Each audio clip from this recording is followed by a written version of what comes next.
Hello, my friend. Welcome to your aura reading by me, an Aura. Have a seat and make yourself comfortable. An aura is the electromagnetic energy that surrounds you. It says a lot about who you are, and in this session, I'll help you get to know yourself a little better and perhaps provide some advice. If you're ready, then we can get started immediately. I'm seeing 3 specific colors around you: red, blue, and green. The red is certainly the most prominent color and makes up the largest portion of your aura. In fact, the red is so dominant that it's even bleeding into the other colors. So let's just start the reading with the red. The red color symbolizes a few different things: strength, courage, power. However, the red around you is actually tied to your whole chakra, which is located on your derriere. Because of this, the traits mentioned prior are overshadowed by characteristics such as greed, selfishness, and stupidity. Your aura is telling me that you're not a team player and you value attempting to be the strongest more than the health and well-being of those around you.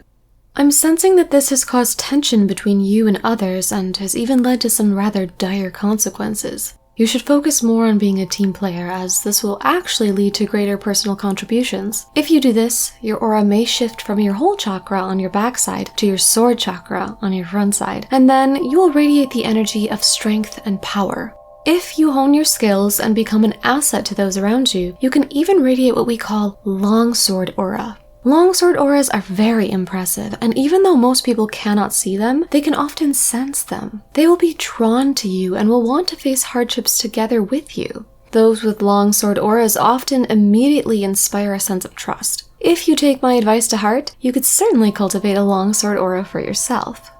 Next, let's move on to the blue section of your aura. The blue color typically symbolizes protectiveness, heroism, and indomitability. For you, however, I'm seeing that it's tinged with red, which remember comes from your whole chakra and represents selfishness and greed. The blue color is also coming from your back rather than your front, which speaks of weakness, uncertainty, and even cowardice. There's even some blue at your heels. This placement usually suggests someone is running away from something and is at odds with the characteristics I described blue as symbolizing, or what blue is supposed to symbolize.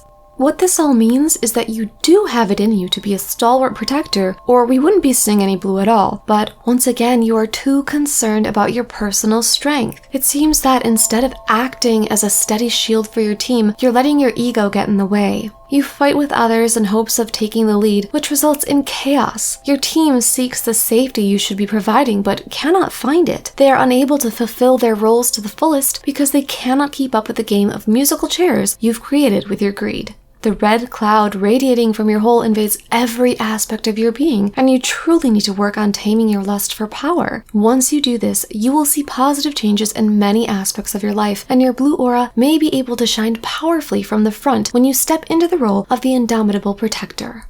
Finally, we have the color green. In its purest state, it symbolizes vitality, nurture, purity, and blessings. Like a mother, green protects, nurtures, and even punishes when appropriate. Now, you're probably understanding the pattern here, but once again, the green in your aura is polluted with red. This means that you have the tendency to be selfish with your nurture. Instead of using your presence to bless those around you, the red that invades the green of your aura tells me that you have a one-track mind. You forget those around you and become overly focused on your desire for power. This often leads people to lose their trust in you and even come to resent you. What's more is that someone with the purest of green auras will have the aura focused around their head. Though one may think qualities such as vitality and nurture come from the heart, those with a strong, unpolluted green aura tend to be calm in even the most stressful of situations. However, the green I see in your aura is located in your armpits. This means you have a fragile ego, are easily panicked, and are quick to blame others for your mistakes. This placement of green, along with its infection of red from your whole chakra, shows me that selfishness and greed have twisted your perception. I've said many times now that you need to get this red aura under control, as it is invading your being so much so that it is becoming incredibly detrimental. You must work on purifying the red out of the blue and green portions of your aura. I would suggest daily meditation, crystal healing, and touching some grass. And with that, this aura has now finished reading your aura. What do you think? You do not pay my sub.